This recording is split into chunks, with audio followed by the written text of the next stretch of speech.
Nous sommes en 1944, en Union soviétique. Le cinéaste soviétique Sergei Eisenstein sort la première partie d'une fresque historique, retraçant les efforts du tsar Ivan IV de Russie, dit Ivan le Terrible, pour unifier les terres russes en un état moderne et puissant. Cette première présentation du film, très appréciée, présentait le tsar comme un unificateur et chef de guerre de grande qualité, le comparant alors dans une démarche de propagande à Staline, permettant plus facilement l'identification du leader soviétique aux héros du passé. Mais la seconde partie, montrant un Ivan vieillissant et exerçant le pouvoir de manière despotique, est une critique à peine cachée à l'égard de Staline et du culte de la personnalité qu'il impose alors. La sortie n'aura jamais lieu, le film étant censuré et mettant fin à la carrière d'Eisenstein, qui meurt en 1948 abandonné de tous ses amis et collègues pour sa critique à l'égard du leader communiste. Il faudra attendre 1958, 5 ans après la mort de Staline, pour que le film soit autorisé à être projeté en URSS, et que la légende noire d'Ivan IV n'apparaisse à l'écran dans toute sa splendeur. Ce film en deux parties représente d'une certaine manière toute la complexité du personnage, d'un unificateur à un despote, d'un fidèle religieux à un tyran, étudiant aujourd'hui la manière dont est née l'autocratie russe à travers Ivan IV le Terrible.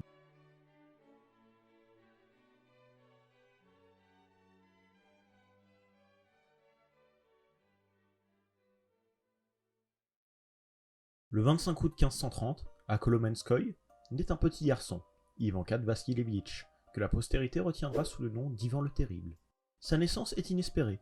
En effet, son père Vassili III est déjà âgé, et en tant que dernier descendant de sa lignée, il interprète la naissance comme un miracle.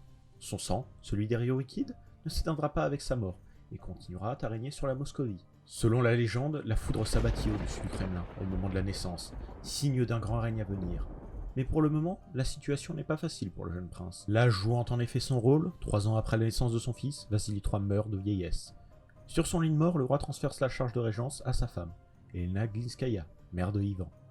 C'est donc elle qui gouvernera en attendant que son fils atteigne la majorité.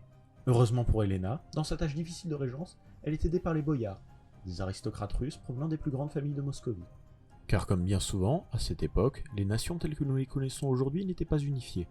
Ainsi, on ne parle pas de Russie, mais de grande principauté de Moscou, ou Moscovie, correspondant approximativement au territoire du nord et du centre de l'actuelle Russie. Plus intéressés par leur profit personnel que celui du prince, de nombreuses intrigues se fomentent autour de la régente et de son fils de la part des boyards. Créature politique, Elena Glinskaya gouverne avec son favori, Ivan Obolensky, pour assurer les droits d'Ivan à la couronne, en luttant contre l'influence et les actions de la noblesse. Ainsi, pour que la succession ne soit pas remise en doute, Elena et son entourage font emprisonner les 2 oncles du jeune souverain. Mais ces actions retentissantes s'attirent les foudres des autres boyards du conseil de régence, et Elena Glinskaya est vraisemblablement empoisonnée le 3 avril 1538. Une traversée du désert, ou plutôt de la steppe, commence pour la Moscovie. Le pouvoir russe, déjà fragilisé par l'absence de souverain, se retrouve alors partagé entre les différentes familles aristocratiques, qui maintiennent une lutte effrénée. À la cour, les boyards se divisent en 2 parties. D'un côté, les Chouïtski, et l'autre, les Bielski et Glinski, 3 importantes familles de boyards, toujours en lutte pour le contrôle de la principauté. Gaspillant les richesses de l'État pour assombrir leur vengeance et accroître leur puissance, les boyards ne se préoccupent que peu du jeune souverain, à qui ils doivent pourtant formellement allégeance. Cette prise de contrôle du pouvoir inaugure un gouvernement changeant, et sans cesse en conflit, marqué d'une lutte de pouvoir continue, façonnée d'assassinats, d'exécutions et de meurtres. Ainsi, comme exemple notable de cette période de trouble extrême, se trouve l'histoire du prince Ivan Fedorovitch Bielski. Celui-ci tente de faire conférer le rang de boyard à 2 de ses protégés, par le jeune souverain, sans consulter les Chouïtski, pourtant membres du conseil de régence. Monumentale erreur.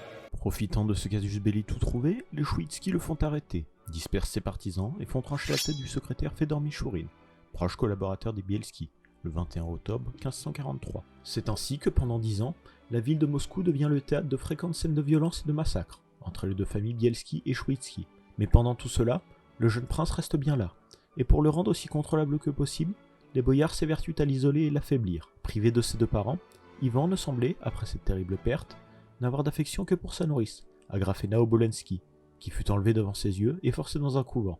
La réalité du changement dans son statut, marqué par cet acte auparavant inenvisageable, rattrapa le prince âgé de 8. Sa personnalité changea, et il se mit à peu parler. Son regard se durcit, et il restait enfermé dans sa chambre ou errait dans les couloirs du palais. Trop occupé à s'entretuer, les boyards ne s'occupent pas du tout de l'éducation du jeune souverain. Si pendant les cérémonies officielles de la cour, ils le traitent avec un grand respect dû à son rang, dans la vie privée, ils deviennent méprisants et insultants, ne reconnaissant Ivan que comme un obstacle à leurs objectifs. En outre, comme une forme d'exemple, étant donné sa qualité de prince, Ivan devait souvent assister aux tortures et aux exécutions infligées aux ennemis de l'État, voyant ainsi défiler à la mort les membres de la famille Chouetski, puis Bielski, et enfin Glinski, avant de revenir au premier. Cette succession d'exécutions le marqua dans son attitude, lui montrant la violence comme un acte classique du pouvoir, et lui permirent de comprendre d'une première main les rouages de la politique des boyards et les luttes d'influence au sein de la principauté. Ivan IV apprend à connaître les défauts d'un système qui permet aux boyards de s'entre-déchirer et de ruiner le pays pour leur propre profit. Cette période de sa vie forgera l'esprit et l'attitude du jeune prince, en lui apprenant la cruauté et l'intransigeance. La légende noire de cette période lui attribuant comme loisir la torture d'animaux, déchirant les ailes des corbeaux et brisant les pattes des chiens pour les jeter du haut des murailles. De même qu'il considère les actes violents contre les animaux comme un jeu, la chasse et la maltraitance des villages alentours, en massacrant les paysans se mettant sur sa route, devient une forme d'amusement. Ainsi, on peut voir l'image d'une enfance au sein de la Moscovie particulièrement violente, et une personnalité forgée par un milieu impitoyable. Cette facette de sa personnalité, le présentant comme un monstre prenant plaisir à la souffrance durant sa jeunesse, est pourtant à remettre en question. D'un côté, Ivan est représenté comme un maniaque, considérant l'aristocratie comme son ennemi le plus haut. À raison ou à tort, nul ne saurait le dire. Et il est régulièrement préposé à des crises de colère, le poussant à des actions cruelles. D'un autre côté, il apparaît comme un homme intelligent, prenant à cœur sa responsabilité de souverain en se formant seul à la gestion de son territoire, et s'efforçant de suivre sa voie fidèlement, en apprenant de manière autodidacte les saintes écritures, et en s'intéressant de manière poussée aux icônes. Cette période de la vie d'Ivan est donc complexe, tout comme sa personnalité, et sa jeunesse, bien que violente, est marquée par un isolement presque total, en raison de la mort de sa famille et de l'exil de son meilleur ami et de sa nourrice, est malgré tout à relativiser sur les actions à venir du souverain. Cette jeunesse passant et le prince survivant tant bien que mal entre terreur et épouvante, Ivan IV atteint l'âge de prendre son droit d'aînesse.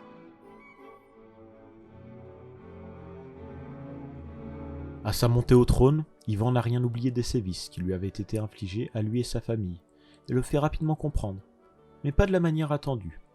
Dès l'âge de 16 ans, il entreprend de restaurer le pouvoir princier en Moscovie. Il se fait proclamer tsar et grand prince de toutes les Russies, reprenant une succession à la Russe de Kiev, mais aussi à la tradition impériale byzantine de César. En étant couronné tsar, dérivé du nom de l'illustre romain, Ivan envoie un message fort au monde et à son peuple, qu'il est désormais le seul dirigeant du pays, et que sa volonté ne devait pas être remise en question. Ainsi, en revendiquant le titre de César, le jeune souverain se place dans une continuité de la politique de la Troisième Rome, voulant que Moscou, après être devenue la capitale du seul État indépendant orthodoxe, aurait reçu comme mission de protéger la foi orthodoxe et les traditions de la Rome impériale. Cette affirmation politique passe par son sacrement, en tant que chef de l'église orthodoxe russe, par le patriarche de Moscou. Il n'y aura plus que lui pour représenter la volonté de Dieu sur la terre russe. Son pouvoir sera illimité, incarné dans son corps et sa personnalité en tant que représentant de Dieu sur terre. Le tsar devient la seule source du vrai et du faux en Moscovie. Devenu chef de l'église orthodoxe russe et souverain de la Moscovie, la vengeance contre les boyards qu'il avait autrefois humiliés ne vient pourtant pas. Une femme sembla contrôler les pulsions violentes du tsar, Anastasia Romanovna, fille d'un riche boyard.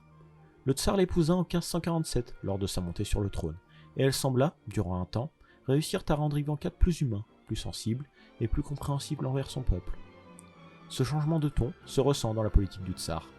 La même année de ce mariage et de son couronnement, Moscou subit la calamité et est submergée par l'un des plus grands incendies de son histoire récente. La ville est alors presque entièrement calcinée dans les flammes.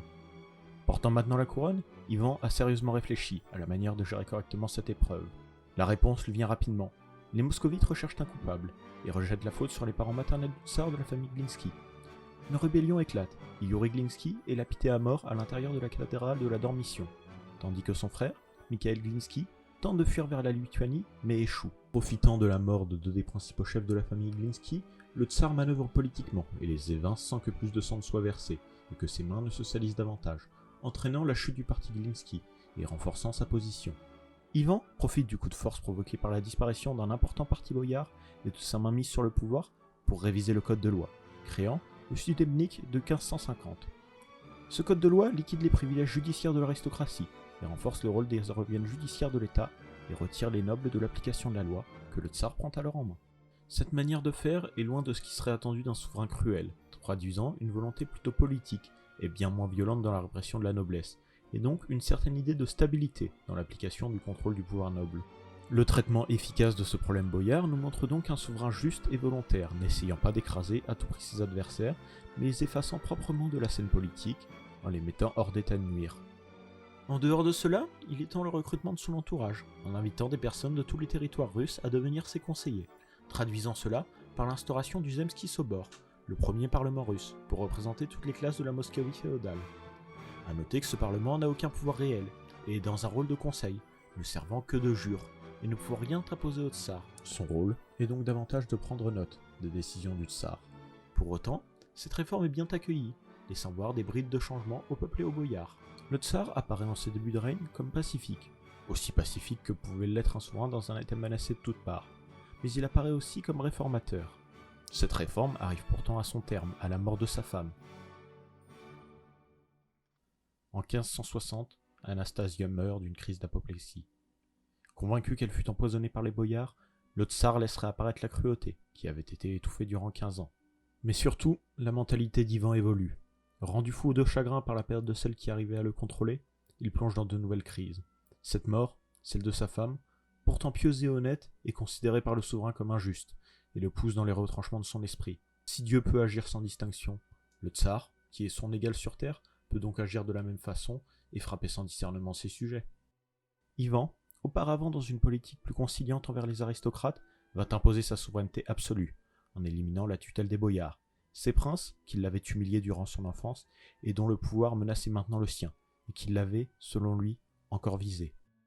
Cela commença doucement, par le retrait de l'autonomie aux régions, et par l'imposition de lois restreignant les déplacements des paysans, les attachant, de ce fait, à la terre, et imposant le début du servage en Russie. Mais finalement, c'est fin 1564 que le tsar fait sa plus grande action politique.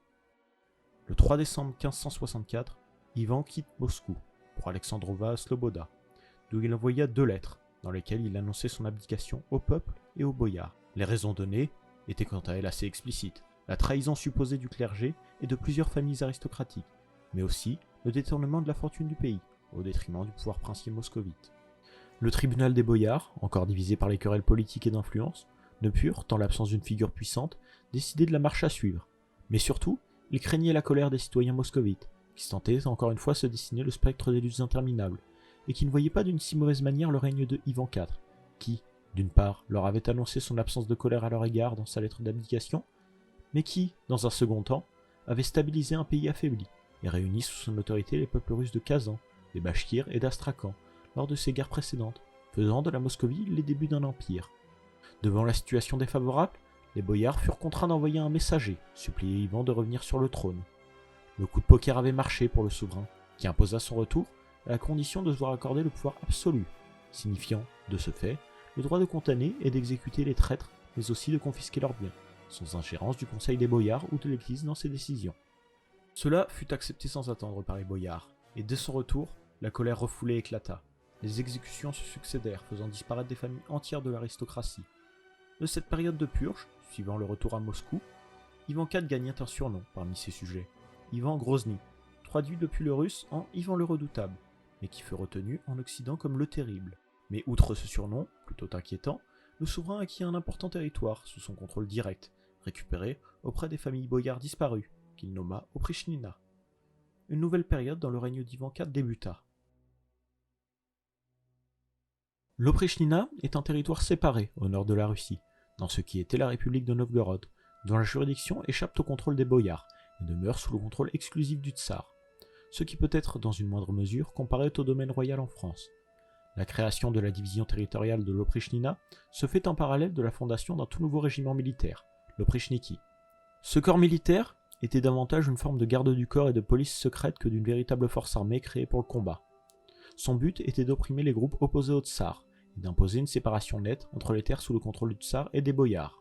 La création à la fois de l'Oprichnina et de l'Oprichniki est donc un besoin politique du tsar, qui cherche la suppression des boyards en tant que force d'opposition. Cette frontière nette entre les deux Russies, celle des boyards et du tsar, marque le tournant du règne d'Ivan IV vers l'autocratie assumée. Le tsar ne fera plus dans la demi-mesure, et sera le maître incontesté de la Russie, quel qu'en soit le prix.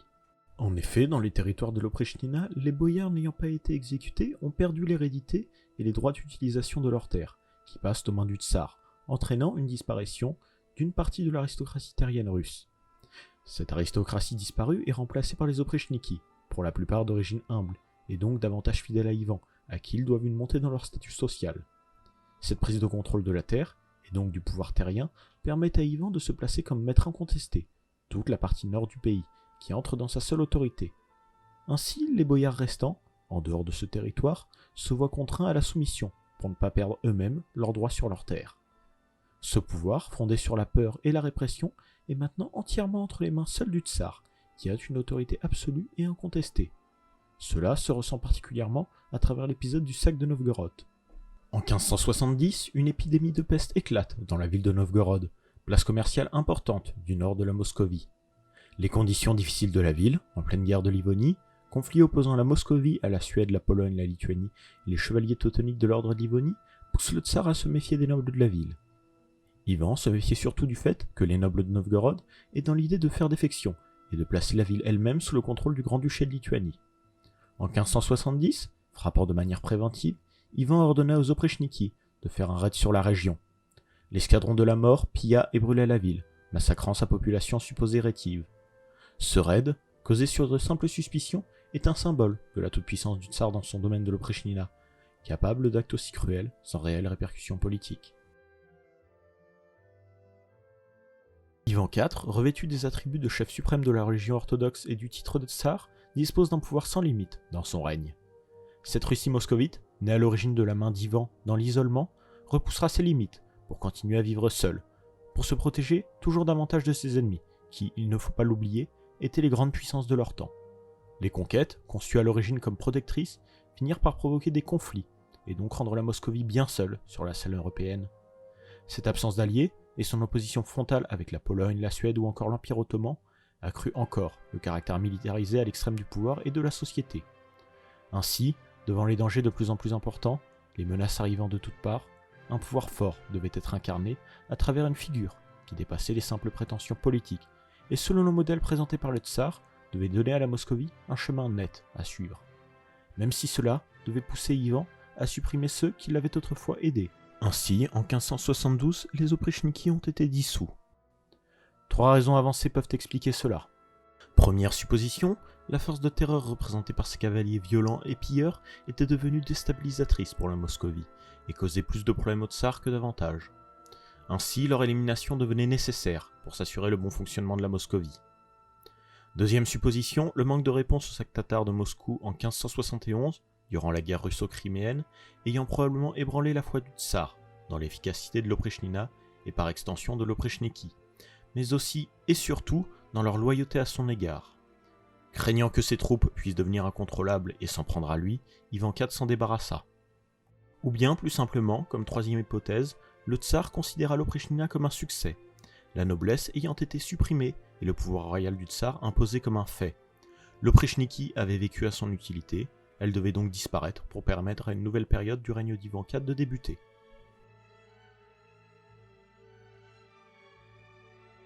Pour la postérité, ne reste toutefois que l'image d'un tsar fou, dont la cruauté est le mieux représentée à travers l'un des infanticides les plus célèbres de l'histoire.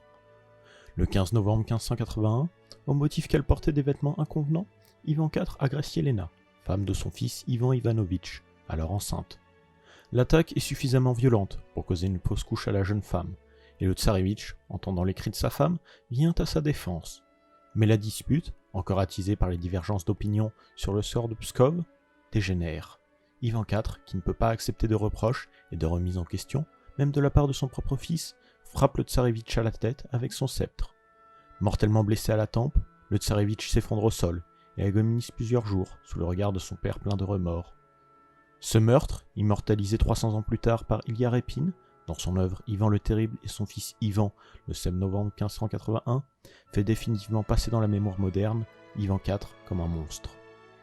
Une chose est certaine, ce meurtre est le dernier. Brisé par son acte, le tsar ne s'en remettra jamais. Hanté par les meurtres de son passé, il erre dans les couloirs de son palais, les yeux vides. 3 ans plus tard, Ivan IV est retrouvé mort, dans des circonstances inconnues, laissant planer le doute sur les raisons de celle-ci.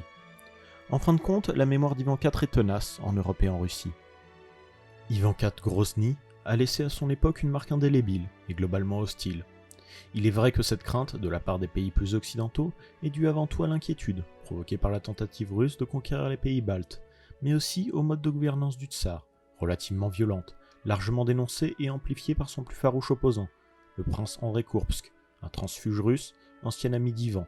Pourtant, à la différence de l'Occident, la mémoire russe garde d'Ivan un autre souvenir. Il est le tsar qui a vaincu et conquis les royaumes tatars de Kazan et d'Astrakhan, triomphé de toutes les hordes nomades et imposé la Russie sur la scène mondiale, en la montant au rang d'empire. Le film Ivan le Terrible, produit par le cinéaste soviétique Sergei Eisenstein, témoigne du fort débat qui fait encore rage autour de sa figure, des siècles après sa mort, et de l'interprétation qui peut en être tirée. D'un tyran monstrueux et autocratique, prenant plaisir au sang à un souverain brutal mais compétent, deux facettes du souverain peuvent être tirées.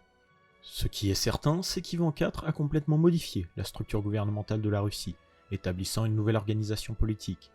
Les systèmes alors en place ont été contournés par le souverain, pour promouvoir des partisans de la petite noblesse, qui lui seraient fidèles, et donc, à travers cela, permis la création de l'Oprichnina, qui a fortement réduit l'influence de l'aristocratie et de la noblesse traditionnelle au profit du pouvoir royal. Le tsar, à partir du règne d'Ivan IV, prend une place prépondérante dans la politique russe. Il est le pouvoir absolu, et n'a officiellement pas de compte à rendre à qui que ce soit. Ce faisant, l'autocratie et le despotisme tsariste devinrent le cœur de l'État russe, et imposèrent le tsar comme souverain absolu. Pourtant, cette politique efficace au XVIe siècle connaîtra ses limites au XXe. L'autocratie russe rencontrera finalement son destin, lors d'un événement connu sous le nom d'Octobre Rouge. Mais cela, nous en parlerons peut-être une prochaine fois.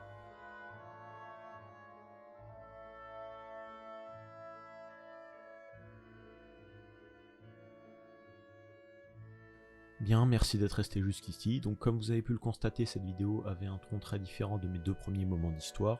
Au vu de certains retours se plaignant de l'humour un peu inutile et stupide, j'ai décidé de revoir le format et d'adopter une approche plus terre-à-terre et professionnelle de la question et de sa représentation, en faisant passer en fait l'humour par davantage d'images, de quelques références et traits un peu moins envahissants pour ne pas gêner le contenu. De même, j'ai l'intention de conserver ce type de vidéo qui est plus facile à tourner et honnêtement plus agréable à présenter pour moi, donc j'espère que cela ne vous dérangera pas trop et restera agréable à écouter. Merci encore d'être resté jusqu'au bout et bonne continuation.